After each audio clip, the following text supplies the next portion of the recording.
abandoned places in Saskatchewan that I believe you can go visit. This one here is the Old Borden Bridge. It is it was a make work project constructed in 1936 and opened in 1937 during the Great Depression, located the near small town of Borden, Saskatchewan. The bridge was abandoned in 1985 as a new bridge was constructed just north of the old bridge, which allows for traffic movement. Interestingly, the Old Borden Bridge was sold by the provincial government to Orville Middleton for the price of $33,000, with plans to construct an open-air dance hall. Sadly, the local municipality prohibited the plan for various reasons, and the bridge was eventually relisted many years ago for $1 million. It remains unsold to this day, and the old bridge now stands quietly, slowly decaying away as nature reclaims the structure. Okay, and then it says here, know before you go. So check out the quaint town of Borden, 5 minutes north, or the Borden Bridge campsite nearby. Cool, so that's another thing to go and look at. The next one is called Fort San. So it was the abandoned tuberculosis sanatorium, is said to be one of the most haunted places in Canada. A storied tuberculosis sanatorium sits abandoned and neglected within a lush ravine near a picturesque lake. Though beautiful from the outside, its inside witnessed the horrors of the TB outbreaks that swept through the country during the 20th century. Perhaps due to this dark history, it's believed many who came here to die stayed around the site. It is said to be one of the most haunted places in Canada. Fort San was in operation from 1917 to 1971. In its heyday, the medical campus was the province's leading TB treatment center, accommodating more than 350 patients at any given time. Though it was a self-sufficient village that produced its own power and agricultural goods, it was a lonely, sad spot, one where patients suffered for years in isolation. To help ease their suffering, World War I veterans created a library on the site where patients could read for leisure and education. Fort San eventually even launched its own journal, which contains various literary musings and poems. As the disease loosened its grips on the nation, Fort San was transformed and adapted to serve other purposes. It hosted the Saskatchewan Summer School of the Arts from 1967 to 1991 and later became a resort village that held the Eco Valley Conference Center until 2004. Today, the site is deserted, though said by many to host its fair share of supernatural beings. The old hospital was demolished in 2017. Next one is in Prince Albert, Saskatchewan, Lac Falls Dam. This partially completed dam was simply abandoned after nearly destroying the city it was built to service.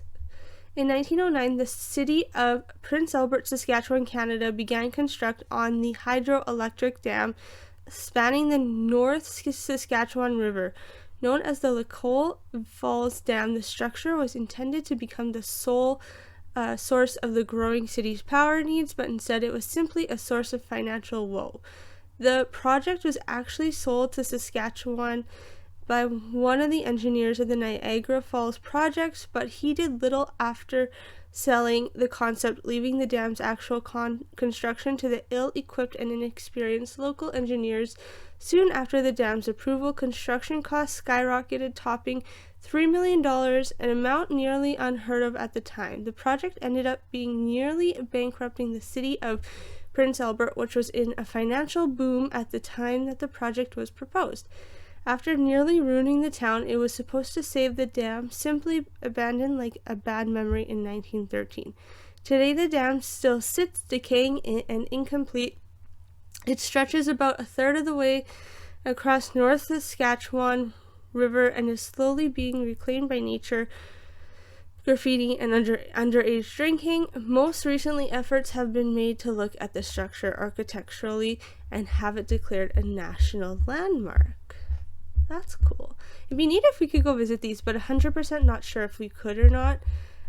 Just to even check them out. I don't know. I've never lived there, but if anyone does live there or has lived there, let me know in the comments below.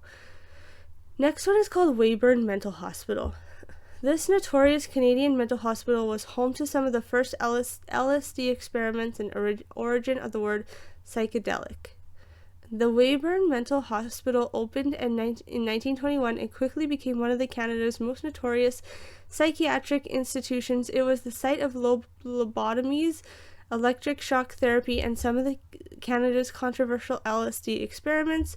It was here that Dr. Humphrey Osmond coined the word psychedelic and was among the first to administer LSD in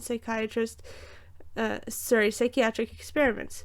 Between 1953 and 1960, thousands of alcoholics were dosed with LSD under controlled conditions.